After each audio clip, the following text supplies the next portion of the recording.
বিসমিল্লাহিৰ ৰহমানিৰ ৰহিম। পৰম কৰুণাময় অসীম দয়ালু আল্লাহৰ নামত আৰম্ভ কৰিছো। ফি কুলুবিহিম মাৰাদুন ফাযাদাহুমুল্লাহু মাৰাদা ওয়া লাহুম আযাবুন আলীমুন বিমা কানু ইয়াকযিবুন। সিহঁতৰ অন্তৰত ৰোগ, গতিকে আল্লাহে সিহঁতৰ ৰোগ বৃদ্ধি কৰি দিছে আৰু সিহঁতৰ মিথ্যাচাৰিতাৰ কাৰণে সিহঁতৰ বাবে ভয়ানক শাস্তি নিৰ্ধাৰিত কৰা আছে।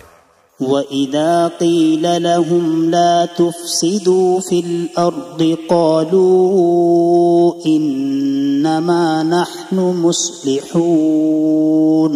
আৰু যেতিয়া সিহঁতক কোৱা হয় যে তোমালোকে ধৰণীৰ বুকুত ফাসাদ আৰু দাংগা হাংগামাৰ সৃষ্টি নকৰিবা, সিহঁতে কয়, নহয়, আমিতো সংশোধনকাৰীহে।